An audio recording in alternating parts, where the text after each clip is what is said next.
రెండవ గ్రంథము 4వ అధ్యాయం 31వ వచనం నుండి చదువుదామండి. గెహజీ వారి కంటే ముందుగా పోయి ఆ దండమును బాలుని ముఖము మీద పెట్టాను గాని ఏ శబ్దము రాకపోయాను. ఏమీ వినివచ్చినట్టు కనబడలేదు గనుక వాడు ఎలీషాను ఎదుర్కొన వచ్చి బాలుడు మేలుకొనలేదని చెప్పెను. ఎలీషా ఆ ఇంట జొచ్చి బాలుడు మరణమయ్యుండి తన మంచము మీద పెట్టబడి ఉండుట చూచి తానే లోపలికి పోయి వారిద్దరే లోపలి నుండగా తలుపు వేసి యెహోవాకు ప్రార్థన చేసి మంచము మీద ఎక్కి బిడ్డ మీద తన్ను చాచుకొని తన నోరు వాని నోటి మీద, తన కండ్లు వాని కండ్ల మీద, తన చేతులు వాని చేతుల మీద ఉంచి బిడ్డ మీద పొడుగుగా పడుకొనగా ఆ బిడ్డ ఒంటికి వెంట పుట్టెను. తాను దిగి ఇంటిలో యువతల నుండి అవతలకు ఒకసారి తిరిగి నడిచి మరలా మంచం మీద ఎక్కి వాని మీద పొడుగుగా పడుకొనగా బిడ్డ 7 మార్లు తుమ్మి కండ్లు తెరిచెను. హల్లెలూయా, హల్లెలూయా. ఇక్కడ సందర్భం ఏంటంటే, షూనేమి పట్టణస్తురాలు ఘనురాలైన స్త్రీ ఆ యొక్క ఊరికి వస్తూ వెళుతూ ఉన్న దైవజనుడు, భక్తిగల దైవజనుడు అని ఎరిగి తన యొక్క మిద్దె మీద ఒక గృహము కట్టించి ఒక గది, అందులో ఆ యొక్క సేవకునికి అవసరమైన అన్ని సమకూర్చింది. అప్పుడు ఎలీషా అంటాడు తన శిష్యుడైన గెహజీతో, ఆమెకి ఏమి కొదువుగా ఉందో వెళ్ళి చూడు, ఏమి అవసరత మన వల్ల మనం తీర్చగలిగే అవసరత ఆమెకి ఏమన్నా ఉందేమో చూడంటే, ఆమె పిల్లలు లేనిదిగా ఉంది, తన భర్త కూడా ముసలివాడు అని చెప్పినప్పుడు, అయితే మరుసటి సంవత్సరానికల్లా ఆమె కుమారుని కంటది అని చెప్తాడు. హల్లెలూయా. అలా చెప్పినప్పుడు ఆ విధంగానే బిడ్డ పుట్టాడు. ఆ కుమారుడు కొంచెం పెద్దవాడైన తర్వాత ఒక దినాన పిల్లవాడు చనిపోతాడు.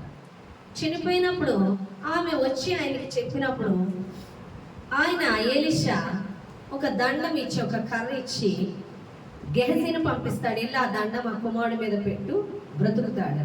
అలా చెప్పినప్పుడు అతను పట్టుకొని వెళ్ళి పెడితే బ్రతకలేదు. అప్పుడు ఎలీషాయే వెళ్తాడు. ఎలీషా వెళ్ళి ఆ కుమారుడి మీద పడుకొని కళ్ళలో కళ్ళు, నోటిలో నోరు పెట్టి అతని మీద పట్టుకొని హత్తుకున్నప్పుడు గట్టిగా ఆ కుమారులో ఏం పుట్టిందంట? వెట్ట పుట్టిందంట. హల్లెలూయా, హల్లెలూయా.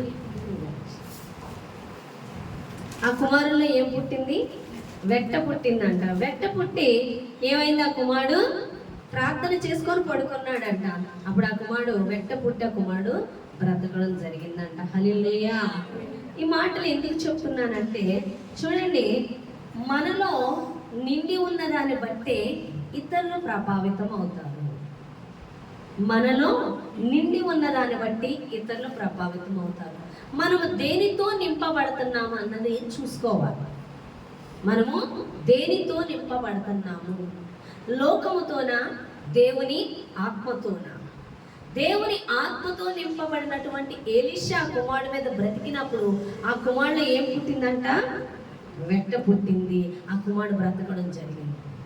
కానీ గెహజీ వెళ్ళినప్పుడు, ఆ దండం నుంచి పంపించినప్పుడు గెహజీ చేతిలోకి వచ్చాక ఏ మాత్రం ఆ ప్రభావం అక్కడ పని చేయలేదు. కారణము, తనలో నింపబడి ఉన్నది దేవుని ఆత్మ, దేవుని శక్తి కాదని ఇక్కడ మనకి బయలుపరచబడుతుంది. హల్లెలూయా, హల్లెలూయా. ఈ దినమున చాలా మంది దేని చేత నింపబడుతున్నామన్నది చూసుకోరు. కానీ మనం నింపబడే దాన్ని బట్టే ఆ ప్రభావం పనిచేస్తూ ఉంటుంది. వాళ్ళు తల్లిదండ్రులు నింపుకునేది లోకంతో నింపుకుంటూ ఉంటారు, కానీ వారి బిడ్డలు చాలా ఆశీర్వాదకరంగా ఉండాలి అనుకుంటారు. వాళ్ళు బాగా దీవించబడిపోవాలి, బాగా ఉన్నత స్థానంలో ఉండేవాళ్ళు, బాగా దేవుళ్ళు ఎదిగాలి, బాగా లోకంలో దీవించబడిపోవాలి, అనేకమైన ఆలోచనలు కలిగి ఉంటారు. కానీ మనము నింపి ఉన్న దాన్ని బట్టే మన పిల్లలు కూడా ఆశీర్వదింపబడతారు. మనం దేనితో నింపబడుతున్నామో దాని ప్రభావమే బిడ్డల మీద కానీ, మన చుట్టుపక్కల వాళ్ళ మీద కానీ, మనతో కలిసి ఉన్న వాళ్ళతో కానీ అది జరుగుతుంది. చూడండి, 6 నెలలు సహవాసం చేస్తే వారే వీరవుతారు అంటారు. ఎందుకంటే వాళ్ళ మీద ప్రభావం అంతలా పనిచేస్తుంది. అవును కదా? దొంగ పిల్లలతో స్నేహం చేస్తే, ఇది దొంగ, ఆవిడ దొంగ రాని వాళ్ళతో స్నేహం చేస్తే నువ్వు దొంగలా మారిపోతావు. డ్రగ్స్ తీసుకునే వాళ్ళతో స్నేహం చేస్తే డ్రగ్స్ తీసుకుంటారు, త్రాగుబోతుతో స్నేహం చేస్తే త్రాగుబోతు అయిపోతాడు, ఒక వ్యభిచారితో స్నేహం చేస్తే వ్యభిచారి అయిపోతారు. ఎందుకంటే ఆ ప్రభావం పనిచేస్తుంది. వాళ్ళలో ఉన్న నింపుదల ఇతరుల మీదకి ఆ ప్రభావం చూపిస్తుంది. చాలా మంది అనుకుంటారు, ఇదిగో తల్లిదండ్రులు చేసే పాపం, నేను పాపం చేస్తున్నాను కానీ నా పిల్లలకి అది సోకకూడదు, నేను సీక్రెట్గా చేసేస్తున్నాను కానీ నా పిల్లలకి అది అంటకూడదు అంటే ఖచ్చితంగా ప్రభావం పనిచేస్తుంది. ఎందుకంటే తల్లిదండ్రులు పోలే పిల్లలు ఉంటారు. మా ఇంటి దగ్గర ఒక ఆయన ఉండేవారు, అతని పేరు అతను ఒక మావయ్య అని పిలుస్తుంటారు. మాకు తెలుసు చుట్టాలు. బాగా తాగేవాడు, బాగా తాగి కొట్టి పిల్లల్ని భార్యని కొట్టి బాధ్యత లేకుండా తన ఇష్టానుసారంగా తిరుగుతూ మళ్ళీ అతనికి పెద్ద ఫ్యామిలీ, తమ్ముళ్ళు, ఆయన ఎవరన్నా బయట అన్నట్టు వీళ్ళు కొట్టేయడం. కానీ వాడు చేసేది తప్పని అడగడం కాదు, పెద్ద రుబాబు చేయడం, తాగేయడం, గొడవలకి వెళ్ళిపోవడం, భార్యను కొట్టడం, పిల్లల్ని కొట్టడం, అలా చేసేవాడు. చూసేవాడు, అమ్మ వాళ్ళ ఫ్యామిలీ అని భయపడేవాడు. మా చిన్నప్పుడు ఇంకా అదే పద్ధతి. వాళ్ళ కొడుకునేవాడు, వాడు నన్ను చాలా ప్రేమగా, నన్ను ఎక్కువ ఫాలో రావడానికి చూసేవాడు, నాతో ఉండడానికి, మాట్లాడడానికి ఇష్టపడి. నేను అంత కేర్ చేసేదాన్ని కాదు. వాళ్ళ ఫ్యామిలీ అంటే కొంచెం దూరంగా ఉండేవాడు. కానీ వాడు ఎప్పుడు నా దగ్గరికి రాడు, అక్క అక్క అనుకుంటూ. వాడు చిన్నపిల్లోడు. సరే, నేను పెళ్ళయింది, చాలా సంవత్సరాలు అయిపోయింది. నేను ఒకసారి వెళ్ళినప్పుడు ఆడి పెద్దోడైపోవడం, ఎంత హైట్ అయిపోయాడు. ఆడి పక్కన నేను ఉంచుంటే నేనే చెల్లిలా ఉంటాను, ఆడే అన్నయ్యలా ఉంటాడు. అలా అయిపోయాడు. అలా అయిపోయి బాగా తాగేసి ఒకరోజు రాత్రి పెద్ద గొడవ, ఏంటని బయటకు వెళ్తే పెద్ద అరుపులు. అలా నాన్ని క్రింద పడగొట్టేసి తొక్కేసి కొట్టేస్తున్నాడు. తాగేసి ఫుల్ తాగేసి కొట్టేస్తున్నాడు. కూడేస్తుంటే అప్పుడు నాకు దేవుడు మాట్లాడుతున్నాడు, పరిశుద్ధాత్ముడు. తన తండ్రి అప్పుడు చేసాడు, కొడుకు ఎంతో ప్రయోజకుడు అయిపోవాలనుకున్నాడు, కానీ కొడుకు కూడా అదే దారి. వాళ్ళు మార్చుకోరు వాళ్ళ జీవితాలు, కానీ పిల్లలు మారిపోవాలి. బుద్ధులు చెప్పేస్తూ ఉంటారు, కాదు వీళ్ళ మీద ప్రభావం, వీళ్ళ మీద స్పిరిట్ వాళ్ళ మీద పనిచేస్తుంది ఖచ్చితంగా. అందుకే ప్రార్థన చేసినప్పుడు తల్లిదండ్రుల ప్రభావం బిడ్డల మీద పనిచేయకూడదు. అవి తరతరాలు వస్తాయంట. బంధించి ప్రార్థన చేయాలి స్పిరిట్. అది ఈవిల్ స్పిరిట్ కూడా ఆ విధంగా వస్తూ ఉంటుంది. ఆ ప్రభావం పని చేయకూడదు, ప్రభావాన్ని బంధించి ఎక్కువ ప్రార్థన చేయాలి, దాని మీద కాన్సన్ట్రేషన్ పెట్టడం. ఖచ్చితంగా స్పిరిట్ పనిచేస్తుందండి. వాళ్ళు ఏం చేస్తున్నారు, ఆ పనులు ఏమి చేస్తారు, వీళ్ళు ఇన్నర్గా ఉంటాయి. ఖచ్చితంగా మనం బంధించి ప్రార్థన చేయాలి, ఆ శాపం, ఆ కీడు కొట్టకుండా. కాబట్టి అతని ప్రభావం. అమ్మ ఏంటి అనుకుంటున్నారు, అమ్మ పని. ఒకసారి నేను హిందూగానే ఉన్నాను, అప్పుడు నేను దేవుడిని నమ్ముకుంటున్నాను కానీ జస్ట్ వెళ్తున్నాను దేవుడి దగ్గర. ఆ రోజు నా మ్యారేజ్కి శారీస్ కావాలంటే అక్క రా అని తీసుకెళ్ళాను. శారీస్ కొనేసాం. వచ్చేటప్పుడు ఒక బుట్టలు ప్లాస్టిక్ వస్తువులు అయి ఉన్న షాపు. ఆ షాప్లో ఒక వస్తువు అడిగింది, బేరం ఆడు కుదరలేదు బేరం. నేను అక్కడే నుంచున్నాను. వచ్చేస్తుంటే వస్తువు బయటికి కూడా చాలా సదురు ఉంచుతారు కదా, చేతితో పట్టుకొని వచ్చేస్తుంది. అక్క అదేంటంటే అక్క అని అనలేదు, అలా చూస్తున్నాను, పుట్టిలా పట్టుకుని వచ్చేస్తుంది. మర్చిపోయి నేను అక్క అదేంటని కూడా అల్లా. నేను అలా ఉండిపోయాను, నువ్వు దొంగతనం చేసావని అల్లాపోతున్నాను, మర్చిపోయి తెచ్చేస్తున్నామని అడగలేకపోతున్నాను. అలా చూసి ఊరుకున్నా. అటు చక్కగా మాట్లాడుకుంటూ తెచ్చేసాను. అదేం పని, దొంగ పనేనే. ఇప్పుడు అదే పని కొడుకు కూడా చేస్తున్నాడు. కొడుకు కూడా ఏం చేస్తున్నాడు, దొంగతనాలు చేస్తున్నాడు. అంటే తల్లిదండ్రుల మీద స్పిరిట్ ఏం చేస్తుంది, పిల్లల మీద పని చేస్తుంది. అవునా కదా? తల్లి ఇంతకుముందు అనేవారు కదా, పెళ్ళిళ్ళు చేసేటాడు అటు 7 తరాలు ఇటు 7 తరాలు చూడాలి. ఎందుకంటే వాళ్ళు ఎలాంటి బుద్ధులు కలిగిన వాళ్ళో తెలిస్తే ఆ బుద్ధులు ఎల్లో కూడా ఉంటాయని వాళ్ళకి, పెద్దవాళ్ళకి తెలుసు. కాబట్టి అలా చూసి పెళ్ళిళ్ళు చేసుకునేవారు. ఆ తల్లి వ్యభిచారనుకోండి, అమ్మాయి గారు కూడా తేడా అయ్యాను డౌట్. వాళ్ళ దొంగలు అనుకోండి, వాళ్ళకి పిచ్చి ఉందనుకోండి, ఏదైనా చూసుకొని చేసుకునేవారు. ఎందుకు అంటే ఆ ప్రభావం పనిచేస్తుందండి.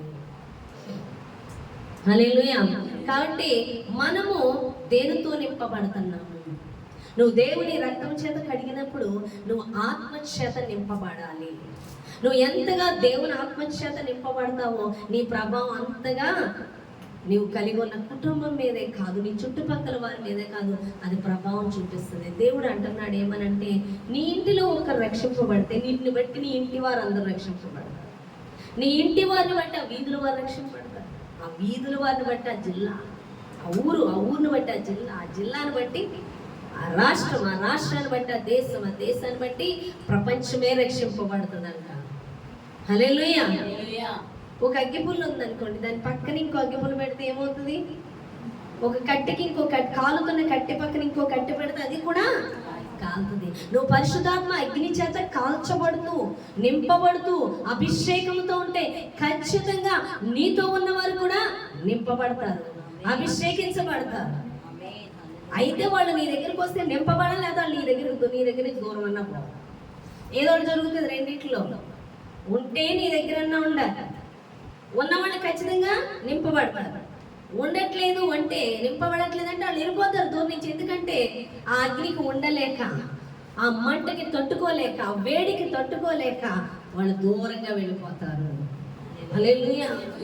అందుకే ఆత్మచేత నింపబడినప్పుడు మన చుట్టూ ఉన్న జనాంగం మనల్ని చాలా అసహ్యంగా చూస్తారు, దూరంగా వెళ్ళిపోతుంటారు. మనం ఫీల్ అయిపోతూ ఉంటాం, దూరంగా వెళ్ళిపోయారు వాళ్ళు, నన్ను దూరం పెడుతున్నారు, నన్ను అసహ్యంగా చూస్తున్నారు, నన్ను తక్కువదాల్లా చూస్తున్నారు, నన్ను హత్తుకుంటలేదు, నన్ను ప్రేమగా చూడలేదు, నన్ను ప్రత్యేకంగా వదిలేశారంటే నువ్వు నింపబడుతున్నావు. నువ్వు ఎప్పుడైతే నింపబడతావు, నువ్వు ఎప్పుడైతే అభిషేకించబడతావో, నువ్వు ఎప్పుడైతే దేవుని యొక్క ప్రత్యేక జనాంగంగా మార్చబడతావో, అక్కడి నుంచి ఇంతకు ముందులా ఉన్నట్టు నీతో దేవుని ఆత్మ లేని వాళ్ళు నీతో ఉండలేరు. హల్లెలూయా. నీతో ఉండలేదు. కానీ మనం ఎంతసేపు బాహ్య చూపులు చూసేవారిగానే ఉంటాం. అయ్యో వాళ్ళు నన్ను చూడలేదు, వీళ్ళు నన్ను చూడలేదు, నన్ను ఎందుకు దూరం పెడుతున్నారు, నన్ను ఎందుకు ప్రేమగా చూడలేదు, నన్ను ఎందుకు ఒంటరిగా వదిలేశారు అని కృంగిపోతాం. కానీ మనలో పరిశుద్ధాత్మ దేవుడు ఉన్నాడని, మనం ఎప్పుడైతే ఆత్మచేత నింపబడుతున్నామో, ఆత్మ లేని వాళ్ళు మనల్ని దూరం పెడతారని, ప్రత్యేకంగా మనల్ని చూస్తారని, ప్రత్యేకమైన వ్యక్తిగా మనల్ని తోసివేస్తారని గ్రహించమండి. మనలో ఉన్న వారిని చూడం, చుట్టూ ఉన్న పరిస్థితులు చూస్తాం, చుట్టూ ఉన్న వారిని చూస్తాం, కానీ మనలో ఉన్న వారిని మనం చూడగలగాలి. మనం ఏమై ఉన్నామో గ్రహించగలగాలి అని దేవుడు మాట్లాడుతున్నాడు. దేవుడు ఇప్పుడు కూడా ప్రత్యేకమైన వారిగానే మనల్ని చూస్తాడు. హల్లెలూయా. చూడండి, ఆ మాట ఉంటుంది. సారీ, మళ్ళీ 105వ కీర్తన, 105వ కీర్తన 105వ కీర్తన 13వ వచనం. వారు జనము నుండి జనమునకు, ఒక రాజ్యము నుండి మరి ఒక రాజ్యమునకు తిరుగులాడుచుండగా అభిషేకించిన వారిని ముట్టకూడదనియో, నేను అభిషేకించిన వారిని ముట్టకూడదనియో, నా ప్రవక్తలకు కీడు చేయకూడదని ఆయన ఆజ్ఞ ఇచ్చి ఆయన ఎవరినైనాను ఎవరికి హింస చేయనివ్వలేదు. ఆయన వారి కొరకు రాజులను గద్దించును, దేశం మీదకి ఆయన కరువు రప్పించును, జీవాధారమైన ధాన్యవంతును కొట్టివేసును, వారికంటే ముందుగా ఆయన ఒకరిని పంపెను. హల్లెలూయా, హల్లెలూయా. చూడండి, నేను అభిషేకించిన వారిని ముట్టకూడదు. నేను అభిషేకించిన వారిని బట్టి రాజులను, అధికారులను ఎవరినైనా గద్దిస్తాను. వారి కొరకు అవసరమైతే కరువును కూడా రప్పిస్తాను, వారి మార్గాలు సరళపరచడం కొరకు అని దేవుడు మాట్లాడుతున్నాడు. అంటే ఆయన అభిషేకించిన వారికి అంత ఇంపార్టెంట్ దేవుడు ఇస్తున్నాడు. హల్లెలూయా. ఆయనని అభిషేకించిన వాళ్ళు ముట్టొద్దు అని వాళ్ళకి ప్రత్యేకముగా దేవుడు విలువ ఇస్తుండగా, ఆయన మనకి ఎంత విలువిస్తున్నాడో, మనల్ని ఎంత పరిచాడో, ఆ ప్రత్యేకించినటువంటి, అభిషేకించినటువంటి దేవుడు మనలో ఉన్నాడని, అదే శక్తితో, అంత గొప్ప మహిమతో ఆయన మనం చూడలేకపోతున్నాం. ఆయన మనల్ని ప్రత్యేకంగా చూస్తూ, ఆయన మన కొరకు శత్రువుని గద్దిస్తానని, కరువును పంపిస్తానని, అధికారులు గద్దిస్తానని ఇంత విలువ మనకి ఇస్తుంటే, అంత విలువ ఇచ్చే దేవుడు నాలో ఉన్నాడని ఆ అభిషేకానికి, ఆ శక్తికి విలువిచ్చి మాట్లాడేవారుగా మనం ఉండట్లేదు. కానీ మనం ఒక చేతగాని వారిగా, మనం ఒక పనికిరాని వారుగా, దేవుని ఎరగని వారి మధ్య మనం అవమానకరంగా జీవిస్తున్నట్టుగా ఫీల్ అవుతున్నాం. దేవుడేమో ప్రత్యేకంగా ఘనమైన స్థానంలో మనల్ని చూస్తుంటే, మనం మాత్రం తక్కువనిగానే చూస్తున్నాం, తక్కువనిగానే చూసుకుంటున్నాం. కానీ ఎలీషా అలా చూడలేదు. ఎలా చూస్తున్నాడు? తాను కలిగి ఉన్న దేవుడు ఎంత గొప్పవాడో, తనలో పరిశుద్ధాత్మ దేవుడు ఉన్నాడని ఎరిగిన వాడై, కుమారుడు చనిపోయాడంటే వెంటనే ఈ దండం పట్టుకెళ్ళి ఆ కుమారుడు మీద పెట్టమని చెప్పాడు. అంటే ఏంటి అర్థం? తనలో ఉన్నవాడు ఆ కుమారుడిని బ్రతికించటకు సమర్థుడు అయినటువంటి వాడు నాలో ఉన్నాడని ఎరిగిన వాడుగా ఉన్నాడు కాబట్టి వెళ్ళి స్వస్థపరచమని ఆ యొక్క గ్యాలజీని పంపించాడండి. హల్లెలూయా. ఈరోజు ఈ దినాన్ని అదే మనం గుర్తించట్లేదు. మనలో ఎవరున్నారండి? పరిశుద్ధాత్మ దేవుడు ఉన్నాడు. హల్లెలూయా.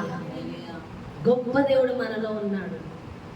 ఇజ్రాయేల్ ప్రజలు ఐగుప్తు దేశంలో ఉంటే ఐగుప్తు దేశంలో రాజు ఇచ్చే ఆహారం కోసం ఎదురు చూసేవారు. పని ఇచ్చి వాళ్ళు ఇచ్చే తిండి కోసం, వాళ్ళు ఇచ్చే దానికోసం ఎదురు చూశారు. కానీ దేవుడు వాళ్ళు ప్రత్యేకించబడిన జనాంగం కాబట్టి ఇజ్రాయెల్ దేశం నుంచి, ఐగుప్తు దేశం నుంచి ఇజ్రాయెల్ను కనాను దేశం తీసుకెళ్లేటప్పుడు అరణ్యం గుండా వెళ్ళినప్పుడు వాళ్ళు భూమి మీద చూడవలసిన అవసరం లేకుండా దేవుని వైపు చూడగా మన్నా ఆహారాన్ని దేవుడు కురిపించాడు. అది ఎలాంటి ఆహారం అంటే మన్నా ఆహారం దేవదూతలు తినేటటువంటి ఆహారం. అంటే మనుషులతో సమానంగా పోల్చట్లేదు, వాళ్ళకి ప్రత్యేకమైన స్థాయి ఇచ్చాడు. వాళ్ళకి ఎంత ప్రత్యేకత ఇచ్చాడంటే దేవదూతలు తినేటువంటి ఆహారం వాళ్ళకి ఇచ్చి ఉన్నాడు. పరము నుండి వచ్చే ఆశీర్వాదంతో వాళ్ళని నింపుతున్నాడు తప్ప ఇహ సంబంధమైన వాటి కోసం పరుగులెత్తన అవసరం లేకుండా దేవుడు దీవిస్తున్నాడు. మీకు అర్థమవుతుందని నేను చెప్పేది? హల్లెలూయా. మొన్న ఫ్లడ్స్ వచ్చాయి, అవునా కదా? కాలనీలో మనకి మంది నిండిపోయింది. అందరికీ అమౌంట్ పడుతుంది. 10,000 కింద అయితే 25,000. 10,000 అంటేనే కొంచెం ఎగబడతాం, అవునా కదా? ఇప్పుడు 25,000 అంటే ఏమనిపిస్తుంది? కింద 25,000. కానీ మనసులో నీకు రాదు. లేదు, కాగితాలు పెట్టారు మందిరం కోసం 25,000 వస్తాయి. నాకు రాదులే, ప్రభుత్వది హల్లెలూయా అనుకున్నా. కానీ నిజంగా నాకు పడట్లే. అందరికీ పడ్డాయి, నాకు పడట్లే. నిజమే, నాకు దేవుడి సొమ్ము తప్ప ఇలాంటి సొమ్ములు తినేది ఉండదు. నాకు ప్రభువు ఇస్తే ఇవ్వకపోతే నువ్వు రెండింటి ఇవ్వగలవు అనుకున్నాను అంతే. దాని గురించి ఆశించలేదు. నిజంగా దేవుడు అంటున్నాడు, నువ్వు ప్రత్యేకమైన దాన్ని వాళ్ళు చూస్తారేమో, కానీ నువ్వు ఎవరి వైపు చూస్తున్నావు? దేవుడి నుంచి వస్తుంది. వాళ్ళకి 25 నీకు డబ్బులు ఇస్తానని దేవుడు అన్నాడు. ఇచ్చాడు కూడా. ఇస్తానన్నాడు, ఇచ్చాడు. కింద చూసేది ఎంత? 1 వంతే, పైనుంచి రెట్టింపు. హల్లెలూయా. దేవుడు ఎప్పుడు కూడా మనం తెచ్చుకునేది కొంచెమే, కానీ దేవుడు ఇచ్చేది ఆకాశ వాకింట్లు విప్పుతాడు. నువ్వు ఎప్పుడైతే దేవుని బిడ్డవయ్యావో మనకి బయట నుంచి వచ్చేయి కట్ట మనకి దోసు మూసుకుపోతుంటాయి. అప్పుడు మనం వాటి వైపే చూసి ఏడుస్తాం. నాకు అది రాలేదు, నాకు ఇది రాలేదు. ప్రభా చూసావు, అందరికి వచ్చింది, కానీ అందరికీ కాదు, నాకే రావాలి. ఎందుకంటే నేను నీ బిడ్డని, నువ్వే నాకు ఇవ్వాలి తొందరగా, కానీ నాకే రాలేదు, అందరికీ వచ్చిందంటే నీకు ఇవ్వడానికి లేడు. దేవుడు పరమ నుండి నీకు ఇవ్వడానికి సిద్ధంగా వచ్చాడు. దానికన్నా శ్రేష్టమైనది ఇవ్వడానికి దేవుడు వచ్చాడు. మనం ఎంతసేపు భూమి మీద ఎదుగుతాం, ఇది రాలేదు, ఇది దొరకలేదు, అది ఇవ్వలేదు, ఇది ఇవ్వలేదు అంటాం, కానీ దేవుడు పరమ నుండి ఇస్తాడు, మనకి రెట్టింపు ఇస్తాడు దేవుడు. హల్లెలూయా. నేను ఒకసారి మా ఇంట్లో మా అన్నయ్యకి రైల్వే జాబ్ వచ్చింది. చదువుకున్నాడు, రైల్వే జాబ్ వచ్చింది. మా ఇంట్లో మేము అందరం జాబులు చేయాలి, జాబులు సంపాదించాలని డిసైడ్. మా సైడ్ ఎక్కువ చదువుకుంటాం, జాబులు వచ్చే వరకు కూడా వెయిట్ చేస్తాం, కష్టపడి చదువుతాం. పెద్ద పెద్ద ఏంటి ఇలాంటి కాలేజీలు కాదు, కానీ గవర్నమెంట్ స్కూల్ అయినా కష్టపడి పోటీ పడతాం. గవర్నమెంట్ స్కూల్లోనే చదువుకున్నాం, డబ్బులు కట్టి చదివించలేదు, అయినా గవర్నమెంట్లో దాంట్లోనే చదివి కష్టపడ్డాం. అలాగే మా అన్నయ్య గవర్నమెంట్ స్కూల్లోనే చదివాడు, రైల్వే జాబ్ సంపాదించాడు. నెక్స్ట్ నేను బీఈడీ చేశాను. నేను కూడా టీచర్ చదువుదామని నేను అనుకున్నాను. నేను తెగ ప్రయత్నాలు చేస్తూ ఉన్నాను.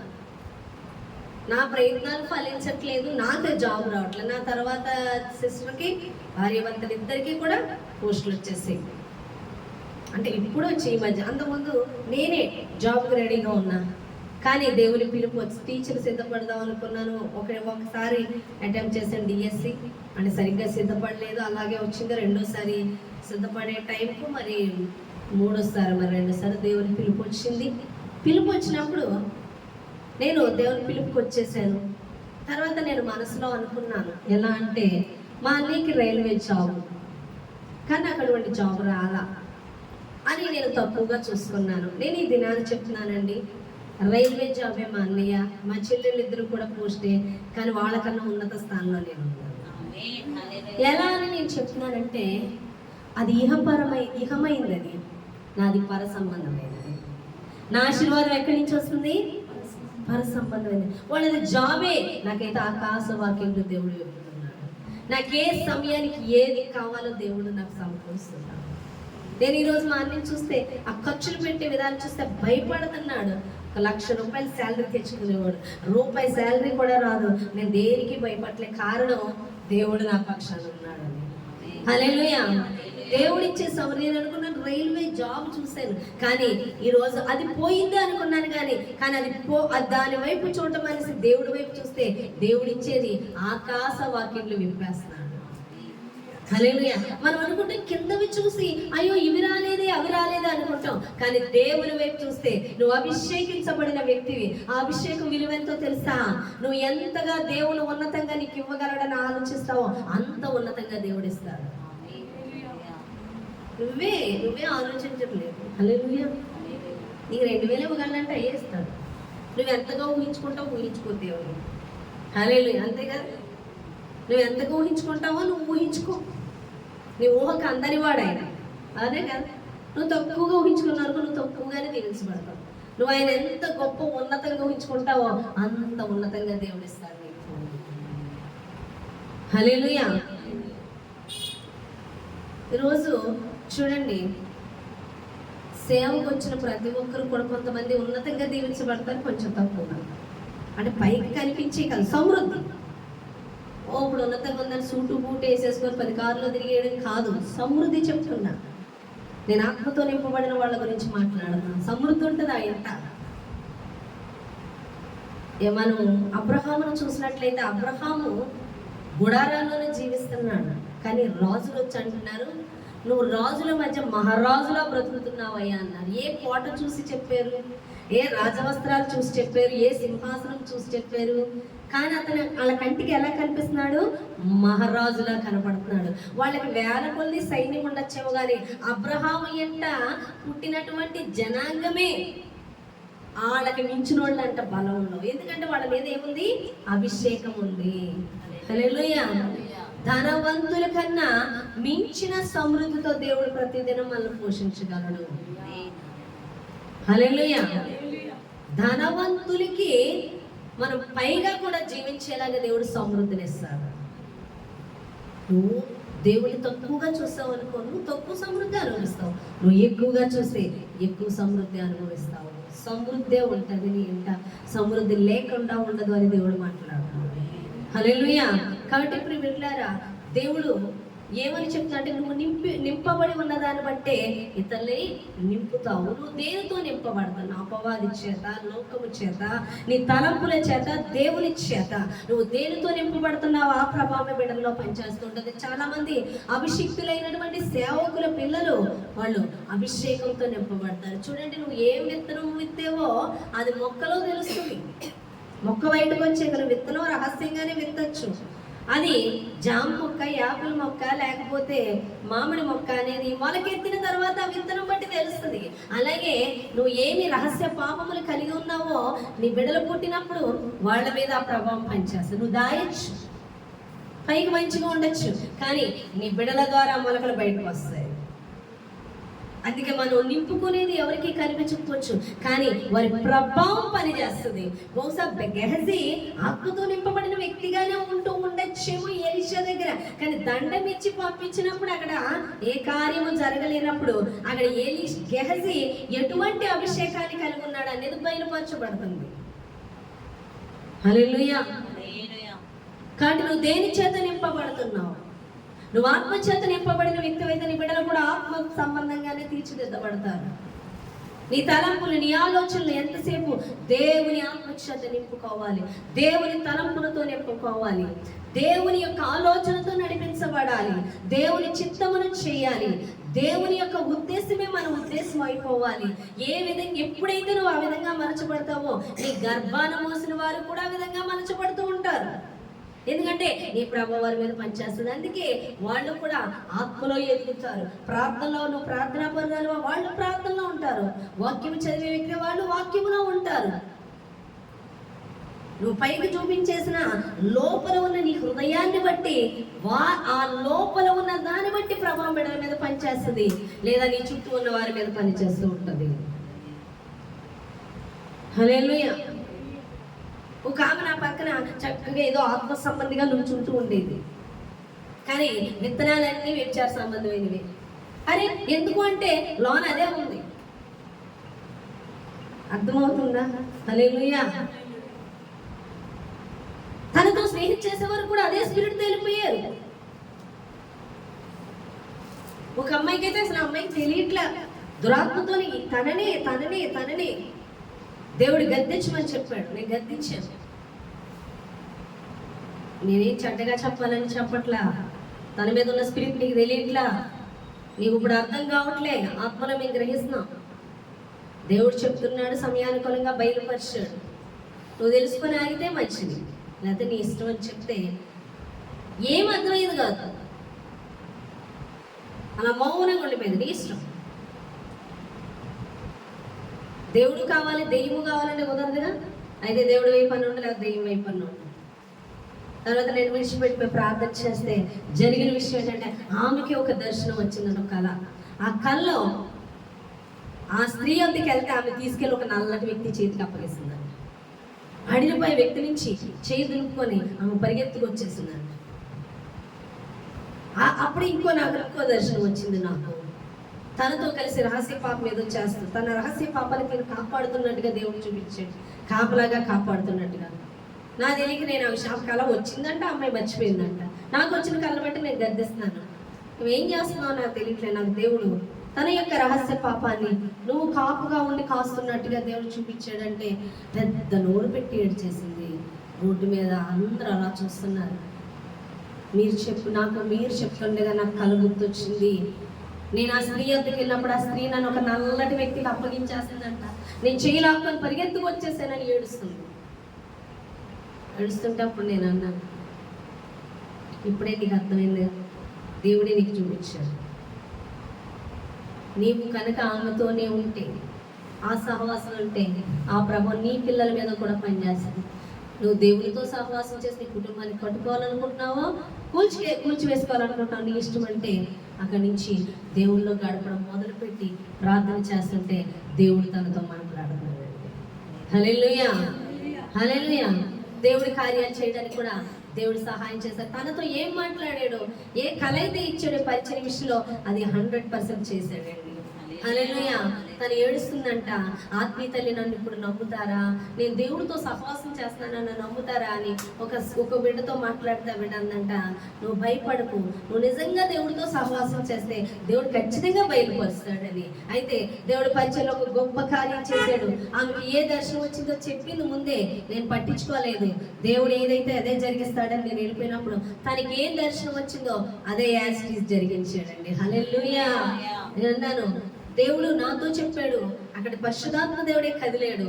అమ్మాయి చాలా దీనంగా ప్రార్థన చేస్తూ ఉపవాసం ఉంటూ మందిరంలోనే కన్నీరు కారుస్తుంది. అప్పుడు దేవుడు ఖచ్చితంగా కార్యం చేశాడండి.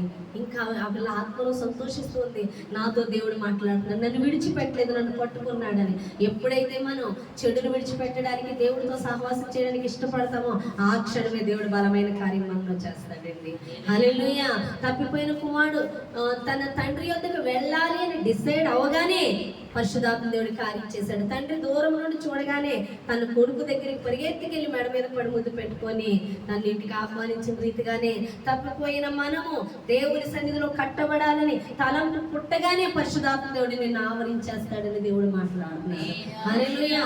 కాబట్టి మన మీద ఏ స్పిరిట్ ఉంటుంది, మనం దేనితో నింపబడుతున్నాం దాన్ని బట్టి కుటుంబము, మన చుట్టూ ఉన్న వాళ్ళు, మన స్నేహితులు, మన బంధువులు, మన ప్రభావం ఎవరి మీద పడుతుందో వాళ్ళ మీద ఖచ్చితంగా మనలో ఉన్న వారి ప్రభావం పనిచేస్తుంది. అది పరిశుద్ధాత్మ దేవుడా దురాత్మ అన్న సంగతి నువ్వు గుర్తుపెట్టుకో. నువ్వు దేనితో నింపబడుతున్నావు? ఆత్మచేత నింపబడుతున్నావా? దురాత్మల చేత నింపబడుతున్నావా? పరిశుద్ధాత్మ అగ్ని చేత నింపబడుతున్నావా? నువ్వు నిజంగా పరిశుద్ధాత్మ చేత నింపబడుతున్నప్పుడు నీ యొక్క అగ్ని అభిషేకాన్ని భరించలేని వాళ్ళు నీ నుంచి దూరంగా పోతారు. నీ దగ్గర ఉన్న వాళ్ళు మార్పు చెందుతారు. చెందాలి అని ఇష్టపడే వాళ్ళు ఉంటారు. ఇష్టం లేని వాళ్ళు ఈ అగ్నికి తట్టుకోలేక దూరంగా పోతారు. చూడండి, యెషయా 9:2 చీకటిలో నడుచు జనులు గొప్ప వెలుగులు చూచెదరు అంటున్నారు. వెలుగులోకి ఎవరు వస్తారు చెప్పండి? వెలుగు యొద్దకి ఎవరు వస్తారు? ఒంటి నిండా వస్త్రం కప్పుకున్న వాళ్ళు వెలుగు యొద్దకు వస్తారు, అవునా కదా? తమను తాము శుద్ధి చేసుకోవాలనుకున్న వాళ్ళు లైటింగ్ లోకి వస్తారు, అవును కదా? అద్దం దగ్గరికి ఎవరు వస్తారండి? వెలుగులోకి వద్దండి. తమను తాము శుభ్రం చేసుకోవాలి. మురికితో ఉన్న వాళ్ళు మురికి కనబడకూడదంటే ఎందులో ఉంటారు? చీకట్లో ఉంటారా? మంచి లైటింగ్ ఉందనుకోండి, అందరూ మంచి మంచి వస్త్రాలు వేసుకుంటే లైట్లు అందరికి కనబడిలేస్తారు, ఎందుకంటే అందరూ చూడాలి. ఏదో మాసిన బట్టలు, చిరిగిన బట్టలు, మురికి ఉందనుకోండి, వెలుగులోకి వెళ్తావా? కొంచెం చీకటిగా ఉంటే వెళ్ళిపోతావు. ఎందుకని? ఆ లైటింగ్లో నువ్వు కనబడకూడదు, అవునా కదా? చిరిగిన వస్త్రాలు, నీ బట్టలు సరిగ్గా బాగోపోయి నువ్వు మురికిగా ఉండి నీకేమీ లేవనుకో, నువ్వు ఎలా ఉంటావు? సైడ్ వెళ్ళిపోతావు. మనుషులు జనాల్లోకి రావు, ఆ వెలుతుల్లోకి రావు. మంచి లైటింగ్ పెట్టినప్పుడు నువ్వు అలంకరించుకున్నావు అనుకో, బంగారంతో, పట్టు వస్త్రంతో అందరికీ కనబడిలా వస్తావు. నీ వస్త్రం చూడాలని, నీ బంగారం చూడాలని, నీ అందం చూడాలని, అవునా కదా? అలాగే దేవుని వెలుగు యొద్దకు ఎవరు వస్తారంటే పరిశుద్ధ అలంకారములు కలిగిన వాళ్ళు ఉండగలుగుతారు. లోనికి వచ్చి పాపముతో నింపబడిన వాళ్ళు రాలేరు. పాపముని కొడుకోవాలనుకున్న వాళ్ళు వస్తారు. హల్లెలూయా!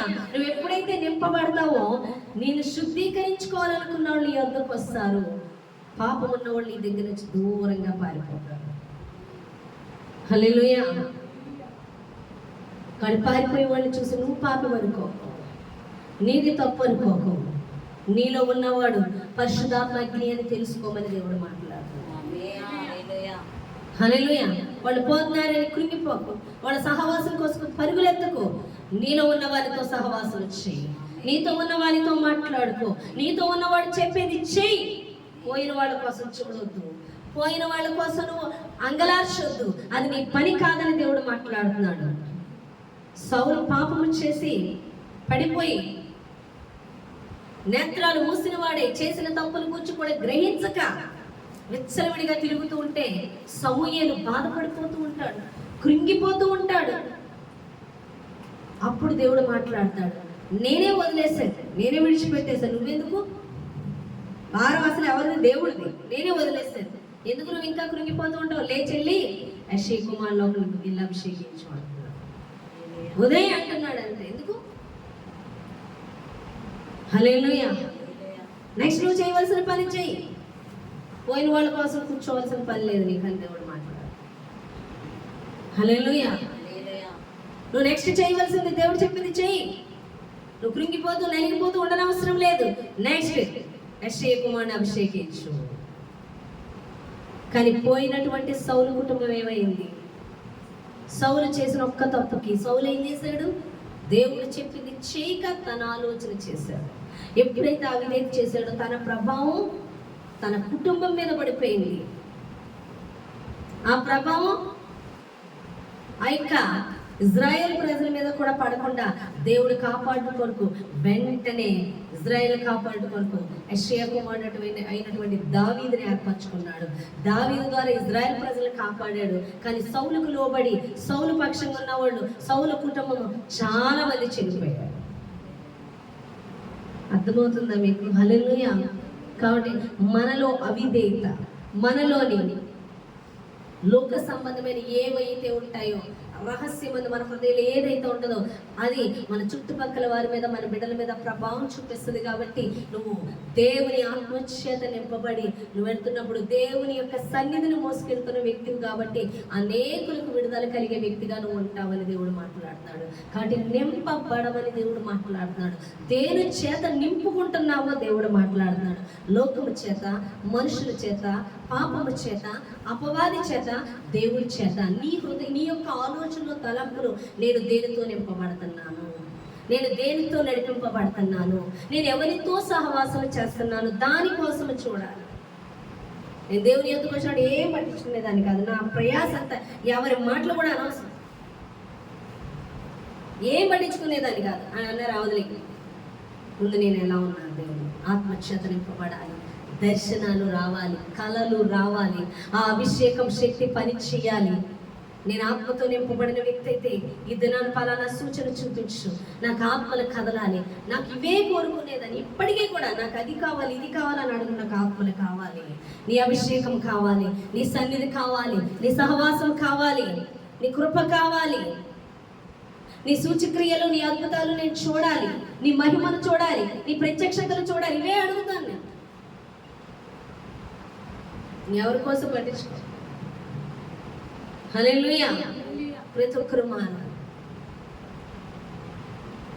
శాంతాన్ని ఎన్నో ఆలోచించకుండా ఓ కృంగదీయడానికి మాట్లాడుతున్నా, వెంటనే పరిశుద్ధాత్మ దేవుడు మాట్లాడి నన్ను బలపరిచినప్పుడు మరలా దేవుని వైపు చూస్తున్నాను, నేను సరి చేసుకుంటూ వాక్యము ద్వారా ఆత్మ వైపు దేవుని వైపు తప్ప మరి దేని వైపు చూడకుండానట్లు నన్ను నేను ప్రతి దినము సిద్ధపరచుకుంటూ ఉంటానండి. హల్లెలూయా. అర్థమవుతుందా? అంటే నువ్వు దేనితో నింపబడుతున్నావు, నీ హృదయం దేనితో నింపబడుతుంది.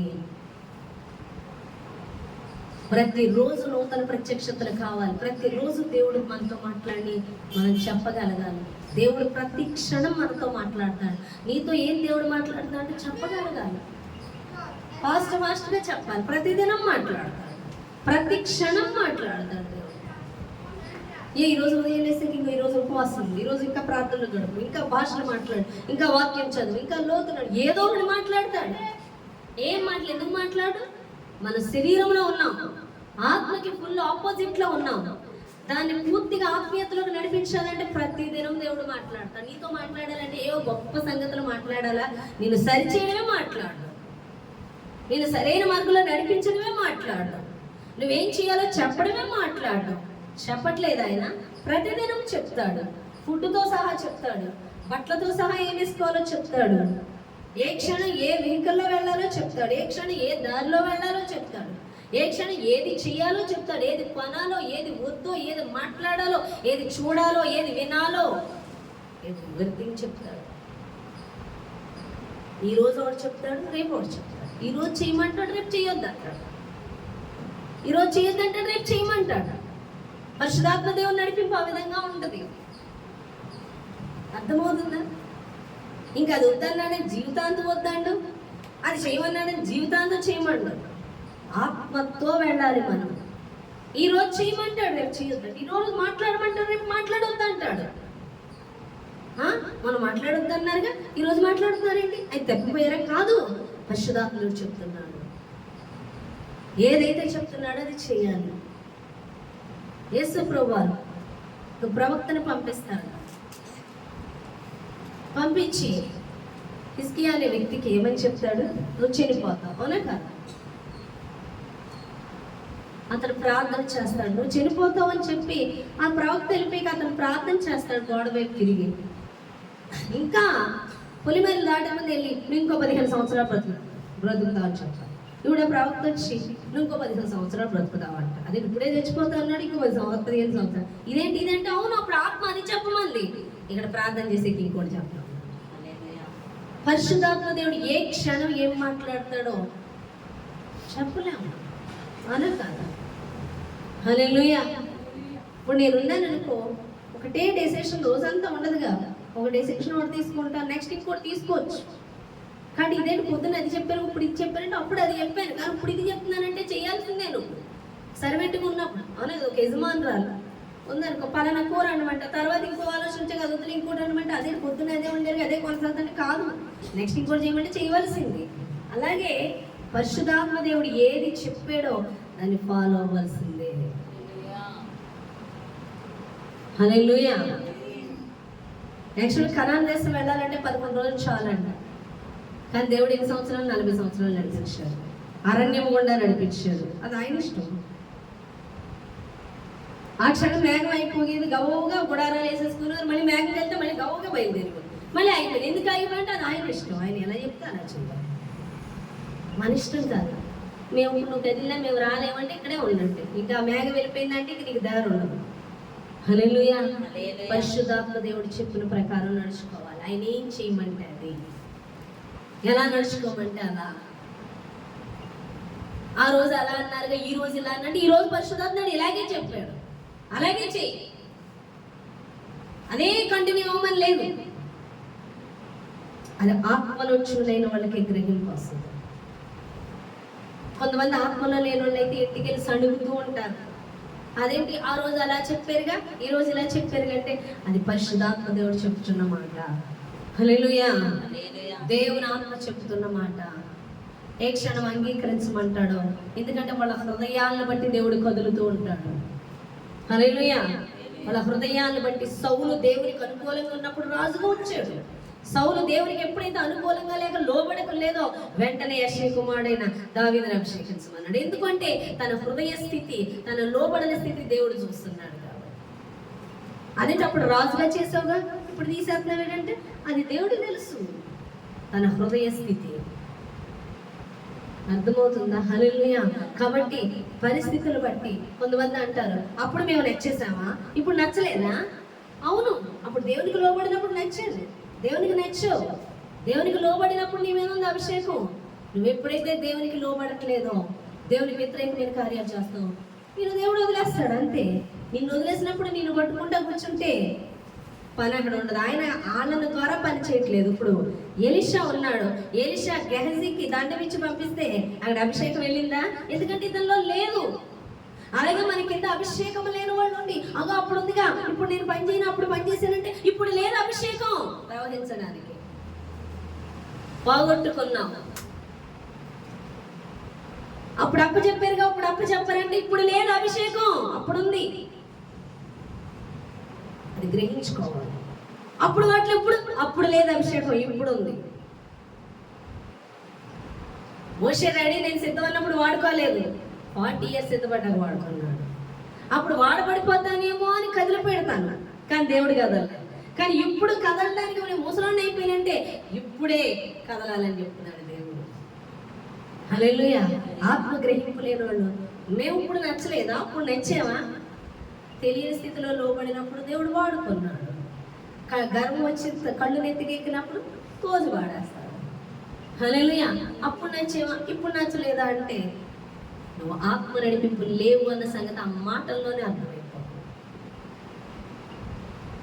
నువ్వు ఎప్పుడైనా వాడబడవు అంటే కాళ్ళు కొట్టుకోవాలి దేవుని పాదాలు. ప్రభువా, ఎక్కడ కోల్పోయిన అభిషేకాన్ని నన్ను మరలా అభిషేకించు అని దావీదు ప్రార్థన చేస్తాడేమని, మరలా నీ రక్తకోటలో నన్ను చేర్చుకో, మరలా నా పాపములు ఎర్రని వైరును హిమవలే తెల్లగా కడిగే పాదాలు పట్టుకున్నాడు. కానీ అప్పుడు నచ్చినప్పుడు నచ్చలేదు, అప్పుడు కావాల్సి వచ్చినప్పుడు కావాల్సి రాలేదా అని అడిగాడు. క్వశ్చన్ లేదు, పాదాలు పట్టుకున్నాడు. మరలా నువ్వు నన్ను అభిషేకిస్తేనే కానీ నేను నిన్ను విడువను ప్రభువా అని కన్నీటి ప్రార్థన చేస్తాను. మరలా కనికరించే వరకు ఆయన పాదాలు విడిచిపెట్టలేదు.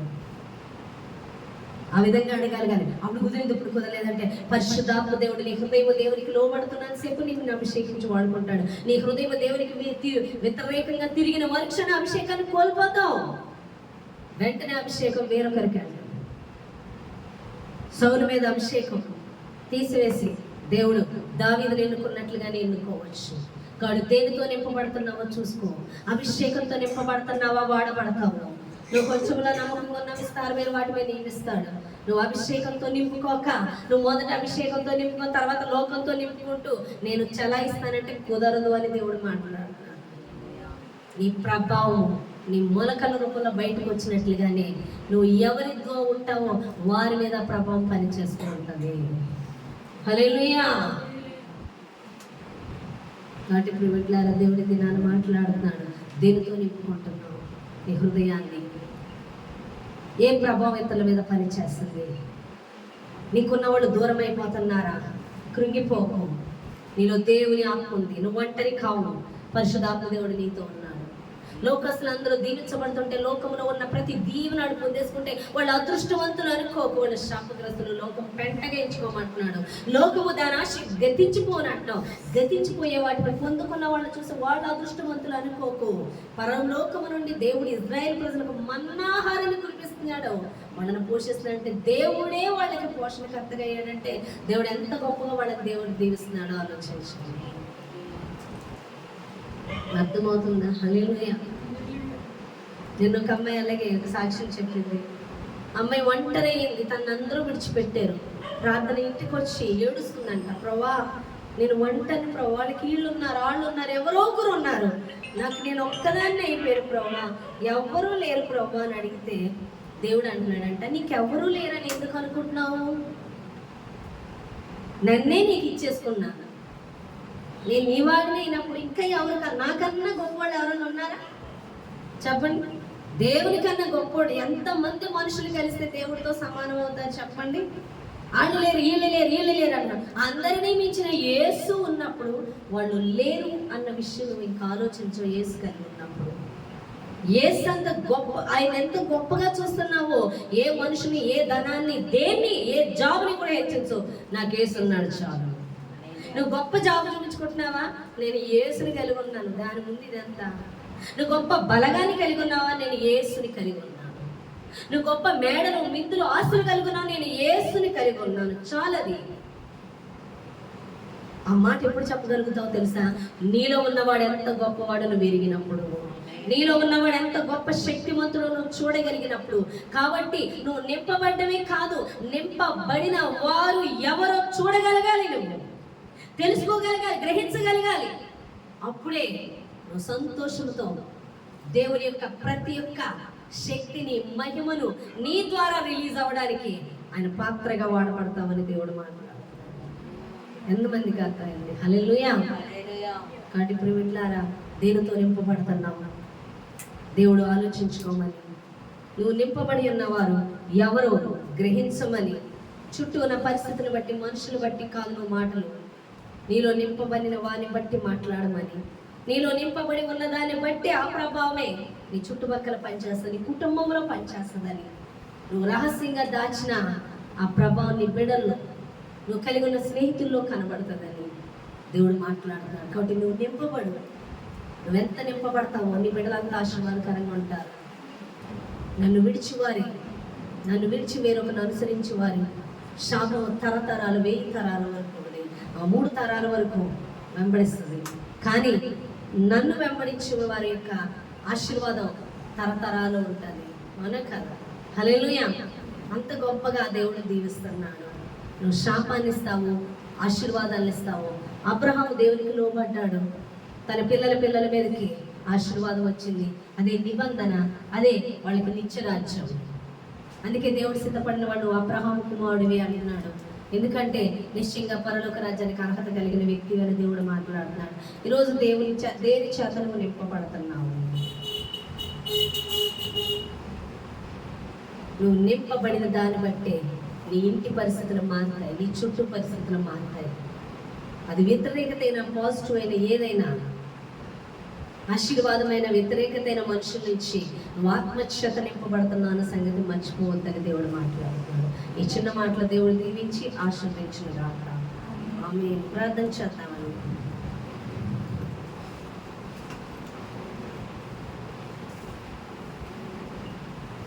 వాక్య నిమిత్తం ప్రార్థించాం. మళ్ళీ సిస్టర్ ప్రేర్ చేసి స్తోత్రాలు మమ్మల్ని ఇక్కడ మమ్మల్ని దేవయేశ్వరానికి వేలాది వందనాలు స్తోత్రాలు చెల్లించుకుంటున్నాం నాయనయ్య. ఈ శ్రేష్టమైన దేవుని ప్రభావ, నీ శ్రేష్టమైన మాటలు అయిన తండ్రి మాకు వినిపించినందుకు నీకు స్తోత్రాలు ప్రభావ. అయా అవును తండ్రి నాయన ప్రభావ, నీవు నాయన తండ్రి మా హృదయంలో ప్రభావ నిన్నుగాక ప్రభావ నాయనయ్య. అయా లోకముని ప్రభావ నాయన తండ్రి ఏటుతో నింపబడి ఉన్నామో ప్రభావ నాయన తండ్రి మాకు గ్రహింపును దయచేయండి ప్రభావ నాయన.